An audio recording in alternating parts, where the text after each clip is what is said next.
عطفة يا جيرة العلم يا أهيل الجود والكرم نحن جيران بذا الحرم حرم الإحسان والحسن نحن من قوم به سكنوا وبه من خوفهم أمنوا وبآيات القرآن عنوا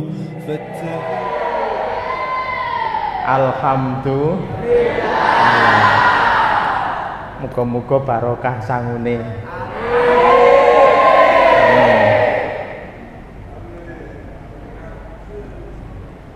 Muga-muga mari ngene oleh sangu tambah akeh.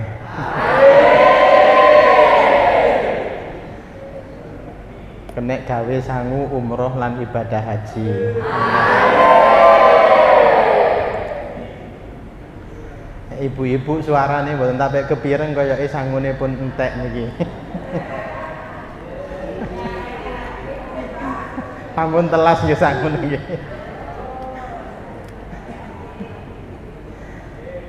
Bismillahirrahmanirrahim.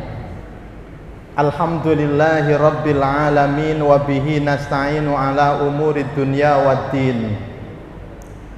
Wassalatu wassalamu ala asyrafil anbiya'i wal mursalin Sayyidina wa maulana Muhammadin sallallahu alaihi wasallam wa ala alihi wa ashabihi wa dzurriyyatihi ajmain. Rabbi shrah li sadri wa yassir li amri wahlul 'uqdatam min lisani yafqahu qawli amma ba'd. Hadratal mukarramin, para alim, para ulama, para kiai, para sesepuh bini sepuh.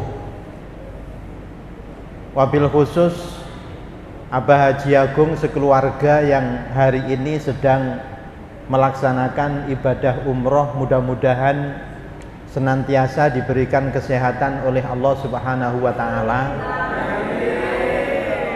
dan diberikan kemudahan juga kelancaran selama menjalankan ibadah.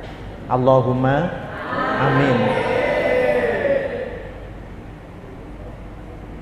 Mas Arif beserta pimpinan Afgo Group dan juga para karyawan, para jamaah Masjid Buwarno yang dimuliakan Allah Subhanahu wa taala, dan yang tidak lupa para santri Pondok Pesantren Safinatul Huda yang berbahagia. Pertama, mari bersama-sama kita meningkatkan rasa syukur kita kehadirat Allah Subhanahu wa taala yang telah memberikan limpahan rahmat, nikmat dan hidayahnya kepada kita semuanya. Salah satu nikmat yang diberikan oleh Allah adalah doa-doa kita yang kita panjatkan sejak bulan Rajab agar diberikan keberkahan oleh Allah, juga bulan Sya'ban, dan doa kita untuk disampaikan bisa bertemu dengan bulan Ramadan dikabulkan oleh Allah Subhanahu wa taala. Nyatanya kita sudah melewati bulan Ramadan kemarin. Mudah-mudahan sesuai dengan yang kita harapkan, ibadah-ibadah yang kita lakukan selama bulan Ramadan itu menjadi ibadah yang diterima oleh Allah Subhanahu wa taala. Mudah-mudahan menjadi ibadah yang mengantarkan kita menjadi orang-orang yang betul-betul bertakwa kepada Allah Subhanahu wa ta'ala. Allahumma amin ya rabbal alamin. Sholawat dan salam semoga tetap terlimpahkan kepada junjungan kita Nabi besar Muhammad sallallahu alaihi wasallam,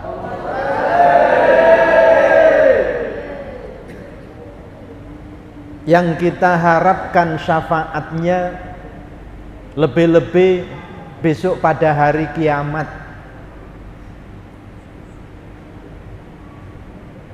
Bapak Ibu hadirin hadirat, anak-anak sekalian yang dirahmati oleh Allah Subhanahu wa taala. Alhamdulillah malam hari ini kita bisa mengawali pengajian rutin, kajian hukum Islam, kajian fikih melalui kitab Syarah Bulughul Maram. Setelah kita libur panjang selama bulan Ramadan, dan alhamdulillah setelah bulan Ramadan kemarin saya diberikan nikmat oleh Allah untuk menjalankan ibadah umroh. Saya baru datang hari Selasa minggu kemarin. Karena itu hari Rabu kemarin masih belum bisa mengawali pengajian, karena tamu-tamunya juga sangat banyak. Kondisi fisik saya juga masih sangat capek, sehingga baru bisa mulai hari ini. Alhamdulillah. Doa saya mudah-mudahan yang hadir di tempat yang mulia ini beserta keluarganya ditakdirkan oleh Allah bisa ke tanah suci Makkah dan Madinah. Allahumma amin. Yang penting ada niat. Yang penting ada niat. Yang kedua, ikhtiar. Luruskan niat, sempurnakan ikhtiar, serahkan hasilnya kepada Allah Subhanahu wa taala. Jangan pesimis ketika kita sudah menyerahkan kepada Allah sesuatu yang sulit bagi kita, itu akan menjadi mudah bagi Allah Subhanahu wa taala. Sesuatu yang tidak masuk akal bagi kita, dari mana Pak Ustadz kita bisa berangkat umroh, untuk makan sehari-hari saja masih susah. Itu kan logika kita, itu kan logika panjenengan. Tapi kalau Allah menghendaki apa yang tidak masuk akal, bagi Allah itu tidak ada yang tidak mungkin. Bagi Allah itu tidak ada yang tidak mungkin. Saya umroh pertama tahun 92 itu ketika masih bujang, ketika belum punya istri, belum punya anak, baru lulus dari aliyah. Dan itu tidak pernah saya bayangkan sama sekali bahwa saya pada waktu itu bisa berangkat umroh. Setelah umroh kemudian saya melanjutkan sekolah di Universitas Al-Azhar.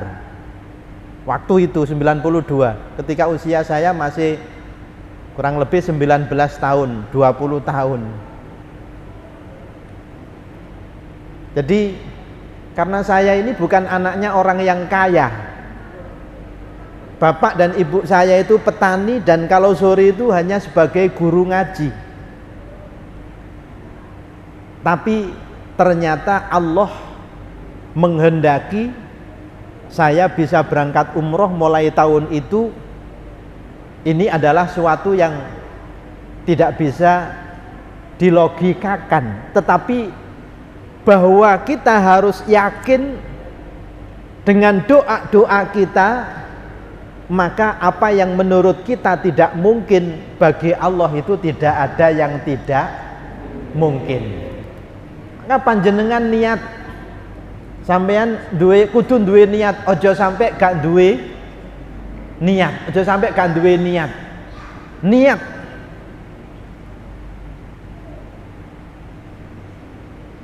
Dalam hadis yang diriwayatkan oleh sahabat Ibnu Abbas radhiyallahu anhu, Rasulullah sallallahu alaihi wasallam menceritakan kabar dari Allah Subhanahu wa taala. Jadi ini yang disampaikan oleh Rasulullah ini dari Allah. Apa kabar yang disampaikan oleh Rasulullah dari Allah itu? man hamma bihasanatin falam ya'mal biha kutiba lahu hasanatan kamilatan. Barang siapa yang berniat untuk melakukan kebaikan, nanti malam saya berniat bangun malam untuk melakukan sholat tahajud. Setiap akan tidur niat bangun untuk sholat tahajud, niat bangun untuk sholat tahajud. Lah kok ternyata bangunnya ini sudah subuh, atau bahkan bangunnya ini sudah agak siang, sudah ketinggalan waktu awal sholat subuh, maka dalam hadis itu yuktabu lahu kutiba lahu hasanatan kamilatan. Maka niat baik yang sudah diikrarkan tadi itu dicatat oleh Allah sebagai kebaikan yang sempurna. Jadi niat sholat tahajud, niat bangun malam, ternyata malam nggak bisa bangun sholat tahajud, bangun-bangun sudah masuk waktu sholat subuh, maka sampean sudah dicatat mendapatkan pahala sholat tahajud sempurna.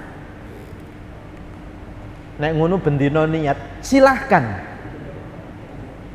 tapi nek wis niat terus jam loro tangi, ya ojo terus bantale terus tambah ditoto, selimute tambah ditoto. Wong wis niat bangun sholat tahajud kok wis tangi tambah noto bantal, iku jenenge gak niat. Halo, Allahumma sholli ala Sayyidina Muhammad. Niat puasa Senin Kamis, malam mau bangun untuk makan sahur, karena niat puasa Senin dan Kamis, ternyata bangun-bangun sudah masuk waktu sholat subuh, nggak sempat sahur. Karena nggak sempat sahur, maka kemudian nggak jadi puasa. Karena hari itu misalnya dia punya tugas yang tidak memungkinkan dia tanpa sahur itu untuk berpuasa. Waduh, kok ternyata saya nggak sahur, padahal sudah niat sahur. Kalau nggak sahur ini nggak mungkin saya bisa kuat puasa. Maka nggak jadi puasa karena nggak jadi sahur, padahal sudah diniatkan, sampean sudah dicatat pahala puasa secara sempurna. Wa in fa'alaha kutiba lahu asyra hasanatin ila sab'i mi'ati dhi'fin wa ila adhafin katsiratin. Kalau kebaikan yang diniatkan itu bisa dikerjakan, maka pahalanya oleh Allah dilipat gandakan menjadi 10 kali lipat sampai 700 kali lipat, bahkan sampai berlipat-lipat ila adhafin katsiratin. Itu dawuhe Kanjeng Nabi di dalam hadis sahih. Pentingnya niat untuk melakukan kebaikan, termasuk tadi ibadah umroh niat, ibadah haji niat, ya. Tapi setelah niat harus disertai dengan ikhtiar. Paling enggak yang baca surat Al-Ikhlas setiap hari dengan niat supaya dimudahkan untuk bisa umroh, bisa haji.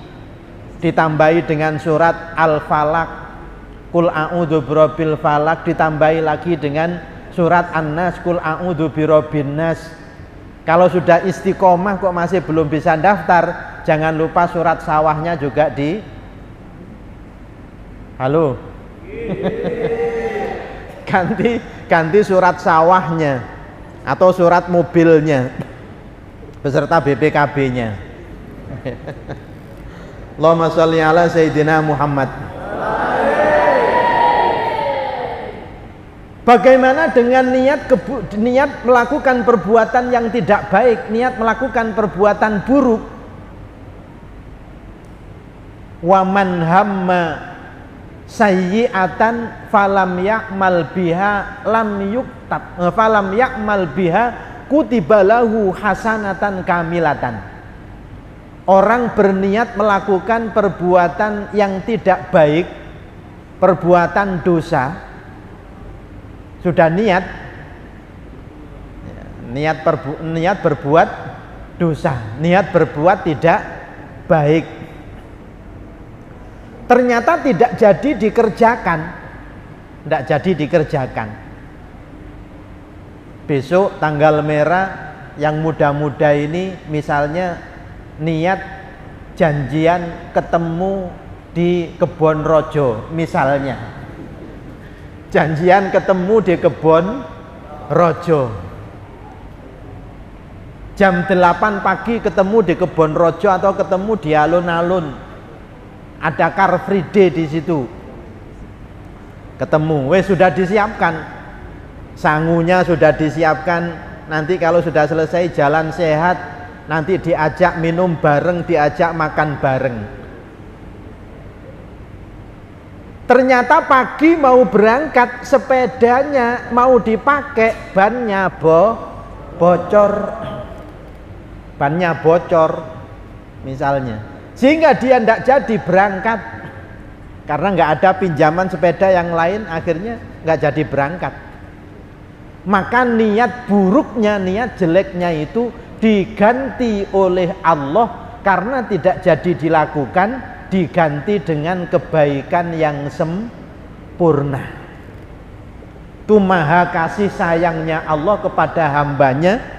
Sebenarnya kalau mau ingin pahala, itu peluangnya sangat besar, karena satu kebaikan jika dikerjakan, itu pahalanya dilipat-lipat gandakan oleh Allah, mulai dari 10 kali lipat sampai 700 kali lipat, bahkan berlipat-lipat.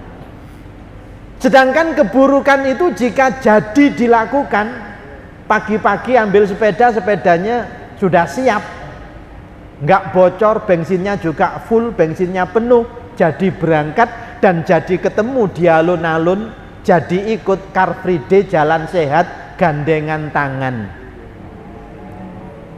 Aku gak ngomongno lanang karo wedok lho ya, pokoknya ngomongno sing perkara dosa. Wis sampean artekno dhewe, sampean terjemahno dhewe. Mari gandengan sesuai ambek janjine, dijak nang warung, ngombe bareng, mangan bareng. Lho. Maka keburukan perbuatan dosa yang dia lakukan, yang sudah diniatkan itu akan dicatat oleh Allah sebagai keburukan satu. Jadi keburukannya tidak dilipat-lipat gandakan, tapi keburukan itu hanya dicatat satu oleh Allah Subhanahu wa ta'ala.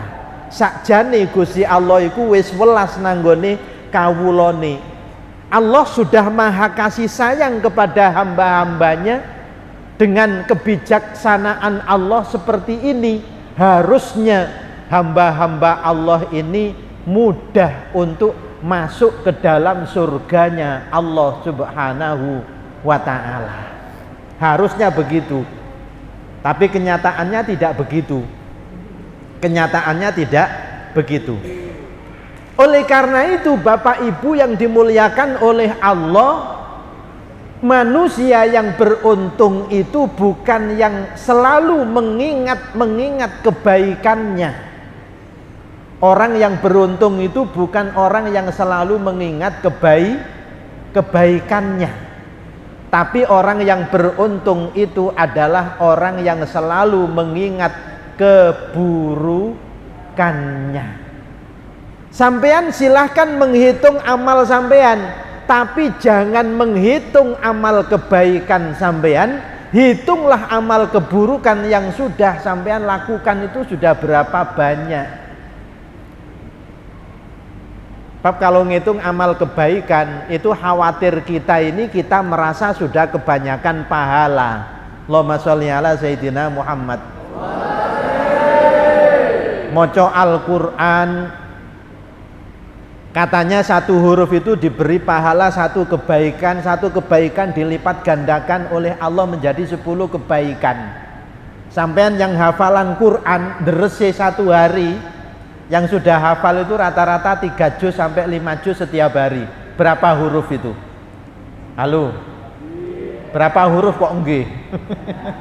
Berapa huruf? Banyak, gak bisa dihitung saking akeh. Kalau sampean kemudian merasa kebaikan yang sampean lakukan ini sudah banyak, akhirnya semangat untuk meningkatkan kebaikan itu tidak ada. Saya sudah cukuplah ngaji Quran setiap hari 1 juz, ngaji Quran setiap hari 3 juz, 5 juz, karena pahala ngaji Quran itu dihitung per huruf oleh Allah itu diganti dengan pahala yang berlipat ganda. Sudah nggak bisa dihitung pahala yang saya dapatkan. Itu nek ngitung kebaikan sampean, padahal sampean belum atau tidak sadar keburukan yang sampean lakukan itu jauh lebih banyak daripada kebaikan yang sampean kerjakan. Ini hati-hati. Maka jangan menghitung pahala yang sudah dikerjakan. Ya, saya, Mas Arif, Mas Zaki sudah pernah umroh.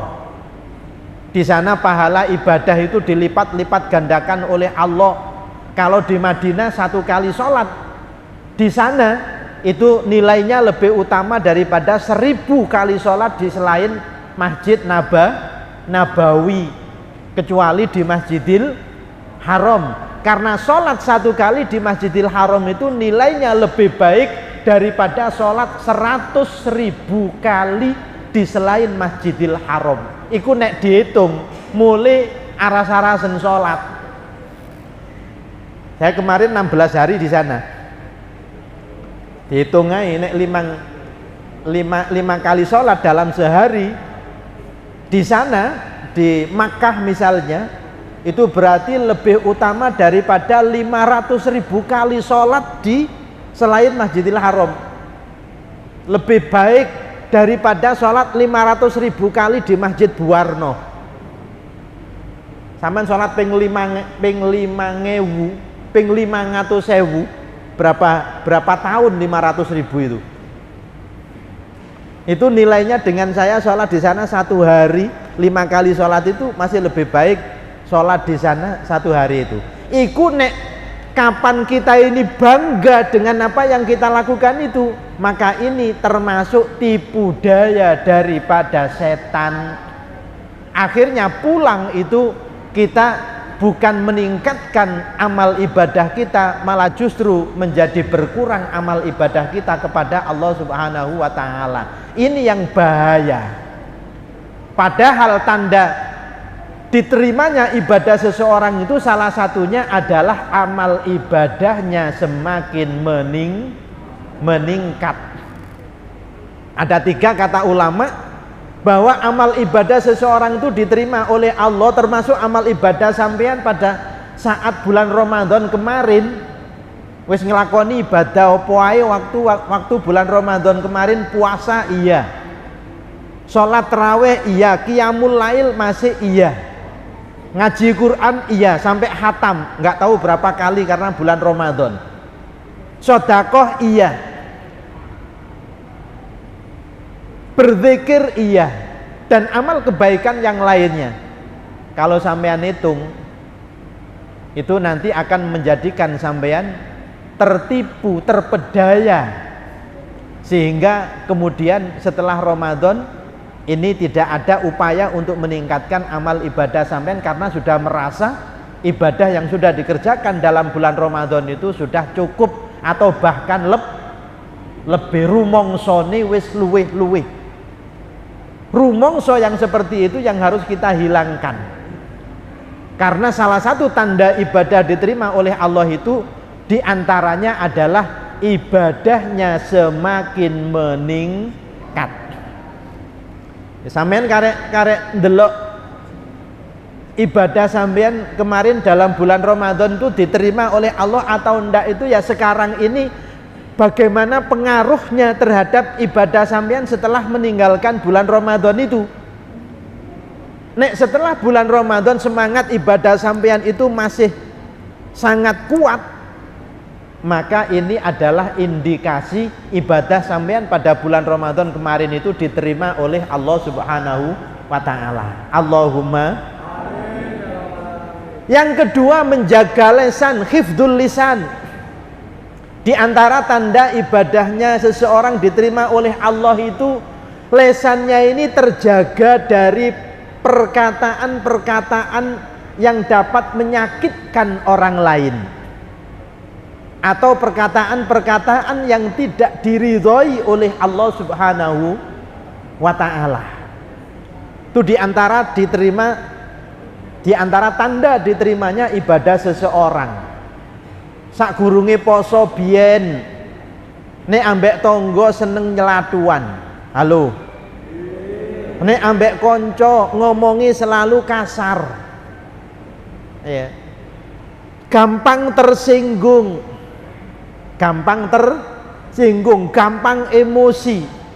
Ternyata setelah Ramadan ini ada perubahan sikap, perubahan karakter. Yang dulunya gampang emosi, sekarang lebih sabar. Ibu-ibu nek biyen sakgurunge poso sering gremeng nek dikai blonjo titik karo bojone, saiki dikai blonjo titik wis iso ngguyu. Iku berarti salah satu tanda diterimanya ibadah selama bulan Ramadan. Piye Pak Ustadz dikai titik kok iso ngguyu? Ya piye carane? Nek dikai akeh iso ngguyu iku akeh tunggale. Tapi piye carane ketika diberi sedikit tapi bisa tersenyum, itu adalah yang luar biasa. Bapak Ibu yang dimuliakan oleh Allah, yang ketiga tanda diterimanya ibadah seseorang itu adalah dia menjadi lebih luman. Apa luman itu? Halo? Apa luman kok nggih? Apa? Dermawan. Tanda yang ketiga ibadah seseorang diterima oleh Allah itu tandanya dia lebih loman. Dulu sebelum Ramadan kalau dia punya sandal itu selalu disembunyikan di dalam almari, almarinya dikunci sehingga nggak ada temannya yang bisa menyentuh sandalnya. Wong mari digawe mesti didelen nduk lemari, lemari ini dikunci. Utawa nek duwe sandal, duwe panganan, mari pulang dari rumah kembali bawa makanan, makanan ini ditaruh di lemari, dikunci lemarinya. Engko nek mangan ngenteni koncone turu kabeh. Halo. Engko nek koncone enek sing gorong turu gak wani ngetokno jajan. Utawa mangan jajane digawa nang nggone kamar mandi. Etok-etok katene adus ambek nggawa jajan, ngentekno jajan nduk kamar mandi. Supaya gak ketok kan kancane. Tapi mari bulan Ramadan ternyata dia sudah lebih dermawan daripada sebelum Ramadan. Nggak pernah sekarang itu menyimpan sandal di almari, itu nggak pernah. Bahkan teman-temannya yang mau pinjam dipersilahkan. Nggak pernah menyimpan makanan snack itu di dalam almari. Bahkan ketika dapat itu dibagi-bagikan kepada teman-temannya. Itu adalah salah satu tanda diterimanya ibadah oleh Allah Subhanahu wa ta'ala. Bapak Ibu yang dimuliakan Allah Subhanahu wa ta'ala, selanjutnya jadi hati-hati tadi dengan ibadah yang sudah kita kerjakan. Jangan sampai kita ini tertipu dengan banyaknya ibadah yang sudah kita kerjakan, tapi kita terlena dengan keburukan yang sudah banyak kita kerjakan tetapi kita tidak menyadari. Hati-hati. Maka Rasulullah Shallallahu Alaihi Wasallam dalam salah satu hadisnya yang diriwayatkan oleh sahabat Abu Hurairah radhiyallahu anhu, ini pernah bertanya kepada para sahabat. Hadisnya ini sangat populer dan hampir sering disampaikan dalam pengajian-pengajian setelah selesai bulan Ramadan seperti sekarang ini, yaitu hadis beliau Atadruna manil muflis? Beliau bertanya kepada para sahabat, atadruna, he para sahabat, tahukah kalian manil muflis, siapakah orang yang bangkrut itu? Sampean tahu siapa orang yang bangkrut? Halo? Sampean tahu apa enggak tahu? Siapa orang yang bangkrut itu? Jadi aja nih senengane jawab nggih kok. Ditakoni pokoknya jawabannya nggih. Sampeyan wis kepengin rabi ta durung? Nggih. Sampeyan wis lusu ta durung? Nggih. Sampeyan duwe dhuwit ta gak? Nggih. Jawabnya kok nggih terus. Atadruna manil muflis, kata Kanjeng Nabi kepada para sahabat, para sahabat, tahukah kalian siapa orang yang bangkrut itu? Sahabat menjawab, qalu al muflisu fina ya Rasulullah man la dirhamalahu wala mata'ah. Orang yang bangkrut itu wahai Rasulullah menurut kami adalah orang yang tidak punya uang dan tidak punya harta sama sekali. Duit gak nyekel, sing rokokan yo gak nyekel rokok, pulsa HP entek, gak duwe data, gawe jajan gak ada, di rumah gak ada makanan sama sekali, sirahe kudu mumet. Mungkin kita membayangkan orang yang bangkrut itu seperti itu, kata para sahabat, orang yang tidak punya uang dan tidak punya harta sama sekali. Itu jawabannya para sahabat. Tapi Rasulullah kemudian menyampaikan jawaban, al-muflisu min ummati man ya'ti yaumal qiyamah. Orang yang bangkrut di antara umatku itu adalah orang yang nanti datang pada hari kiamat bisolatin, dengan membawa pahala sholatnya, wasiyamin, dan dengan membawa pahala puasanya, wazakatin, dan membawa pahala zakatnya, dan pahala-pahala yang lain, pahala baca Qur'annya, pahala sholat tahajudnya, pahala sedekahnya, dan lain-lain. Pokoknya nggawa pahala akeh. Tapi wayati waqad syatama hadza wa daraba hadza wa qadhafa hadza wa akala mala hadza. Hadai wakeh lho kene. Selain dia datang pada hari kiamat dengan membawa pahala sholat, pahala puasa, pahala zakat, dia juga membawa beban dosa yang banyak. Apa beban dosa itu? Karena dia qad syatama hadza, pada waktu di dunia dia suka mencaci maki orang lain, senengane ngelokno wong, senengane kok ngomentari wong ae. Ya, biasanya wong lanang ta wong wedok ngeten iki. Biasanya wong lanang ta wong wedok senengane ngomentari wong ae. Cek cilik gak wani kali sampean, Bu. Kate muni wong wedok gak wani.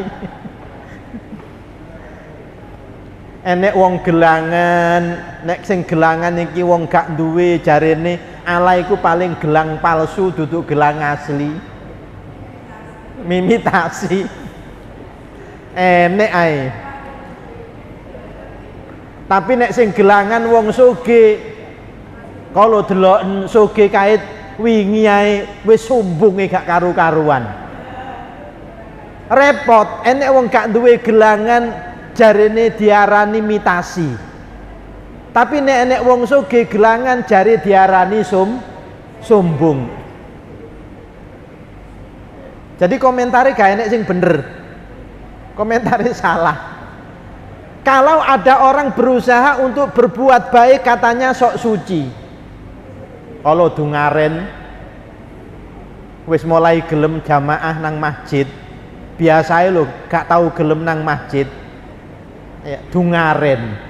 Nang masjid ya dungaren. Tapi nek enek wong gak tahu gelem nang masjid, jarene diarani wong ndablek. Wong kok ndablek men gak tahu gelem nang masjid. Jarine ngakune Islam tapi gak seneng nang masjid. Repot, enek wong apik jare dikomentari sok suci. Tapi nek enek wong elek jare diarani ndablek. Lah terus piye terusan? Ini mulut yang nggak bisa terjaga ini bahaya. Nanti akan diperhitungkan di akhirat karena dia telah waqad syatama hadza, dia telah mencaci maki orang lain pada waktu hidup di dunia. Tidak hanya itu, waqadhafa hadza, kepada orang yang lainnya lagi dia senang menuduh berbuat yang tidak baik. Suudzon terus nang wongku, suudzon terus. Enek tonggone perawan mulai rodok bengi dirasani. Lah yo perawan-perawan kok mulai yamene blakrak teko ndiae. Wong yo gak melok duwe anak. Yo gak melok duwe anak. Engko mulai jek sore iku kerja apa yamene jek mulai. Yamene wis mulai. Repot. Mulai kerja jek gurung bengi jarene kerja apa? Iku kerja temen tak kerja gak temen. Tapi nek kerjane mulai bengi jarene wong wedok kok bengi-bengi kait mulai, kan gak enek sing bener. Dicurigai terus. Waqadhafa hadza wa akala mala hadza, senengane ngentit. Napa ngentit niku? Makan harta milik orang lain dengan cara yang tidak benar. Senengane ngentit. Nek dodolan senengane ngurangi timbangan, ku jenenge ngentit. Nek dodolan sing apik-apik didelen dhuwur, nisor diseni sing elek. Ya. Naudzubillahi min dzalik. Naudzubillahi min dzalik. Wa daraba hadza, karena pernah menyakiti orang lain. Maka kata Nabi, fayu'ta hadza min hasanatihi wa hadza min hasanatihi. Maka orang-orang yang dulu pada waktu di dunia pernah diperlakukan tidak baik tadi, mbo dirasani, mbo dicaci maki, mbo disuudzoni, itu mereka semuanya akan datang menuntut pertanggungjawaban kepada dirinya di hadapan Allah Subhanahu wa taala. Halo. Pahala sholate dikurangi, digawe mengganti perbuatan mulutnya yang suka mencaci orang lain. Ganjarane sholate dikurangi, diberikan kepada orang yang pernah dicaci maki. Ternyata yang dicaci maki tidak hanya satu dua. Setelah yang pertama datang, yang kedua datang, pahala sholatnya diambil lagi. Begitu seterusnya. Sampai pahala sholatnya habis, ganti pahala puasanya. Yang menuntut belum habis, pahala puasa dikurangi, masih ada lagi orang yang menuntut. Begitu seterusnya sampai pahala puasanya ini habis. Ganti pahala zakatnya, dikurangi terus karena masih ada yang menuntut. Setelah yang menuntut ini diberi pahala dari zakatnya, ternyata yang menuntut nggak habis-habis. Kan ini ngerasani, ojo ngerasani wong sak dunya dirasani kabeh.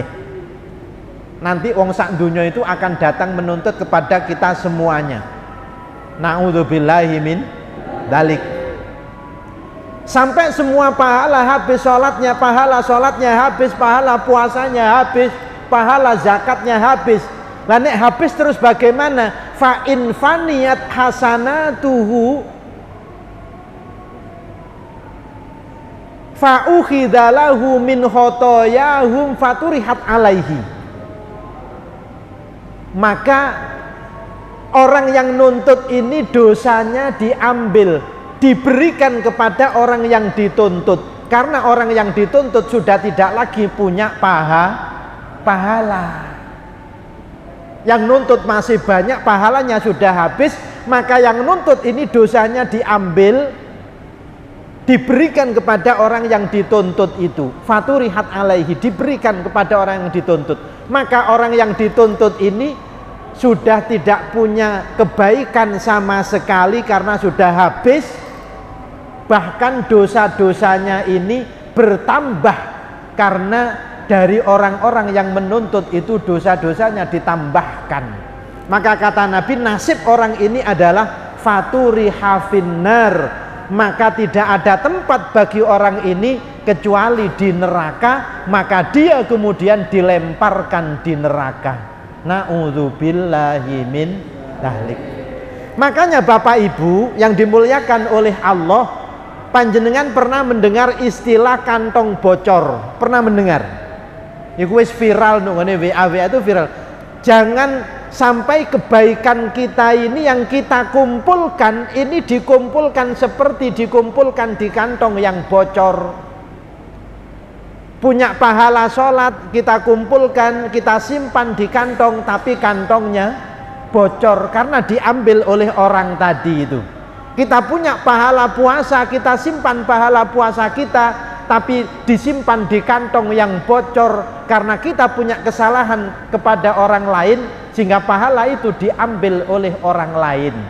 Jangan sampai pahala yang sudah kita kumpulkan dengan susah payah itu justru dinikmati oleh orang lain. Dengan cara bagaimana? Dengan cara menjaga mulut kita, jangan sampai mulut kita ini kita gunakan untuk menyakiti orang. Belajar seperti itu. Makanya dalam Qur'annya jelas, wal kadziminal ghaidha wal afina anin nas. Menahan marah. Jadi menahan apa saja? Menahan dari melakukan perbuatan-perbuatan yang tidak baik. Itulah inti dari puasa kita kemarin itu. Sesungguhnya tidak hanya menahan dari makan dan minum, tapi juga menahan dari perkataan dan perbuatan yang tidak baik, yang tidak diridhoi oleh Allah Subhanahu wa ta'ala. Itu puasa yang sebenar-benarnya. Kalau puasa kita hanya sekedar menahan makan dan minum, tapi tidak bisa menahan dari berkata kotor, dari berbuat yang tidak baik, maka puasa kita sesungguhnya tidak ada nilainya di sisi Allah Subhanahu wa ta'ala. Itu berdasarkan hadis Kanjeng Nabi, man lam yada' qaula zur wal amala bihi falaisa lillahi hajatun fi ayyada ta'amahu wa syarabahu. Itu artinya seperti itu tadi. Poso kok hanya bisa menahan makan dan minum, tapi tidak bisa menahan dari berkata kotor, dari berbuat yang tidak baik, maka sesungguhnya puasanya itu tidak ada nilainya di sisi Allah Subhanahu wa ta'ala. Dia hanya sekedar mendapatkan rasa lapar dan rasa dahaga saja, tapi tidak mendapatkan nilai pahala dari Allah Subhanahu wa ta'ala. Maka doa yang terbaik setelah kita keluar dari bulan Ramadan itu adalah doa taqabbalallahu minna wa minkum. Mudah-mudahan semua ibadah yang kita kerjakan selama bulan Ramadan kemarin menjadi ibadah yang diterima oleh Allah Subhanahu wa ta'ala. Allahumma amin ya rabbal alamin. Rabbi fanfa'na bi barakatihim wahdinal husna bi hurmatihim wa amitna fi tariqatihim wa mu'afatihim minal fitani. Rabbi fanfa'na bi barakatihim wahdinal husna bi hurmatihim wa amitna fi tariqatihim wa mu'afatihim minal fitani. Rabbi fanfa'na bi barakatihim wahdinal husna bi hurmatihim wa amitna fi tariqatihim wa mu'afatihim minal fitani. Wassalamualaikum warahmatullahi wabarakatuh.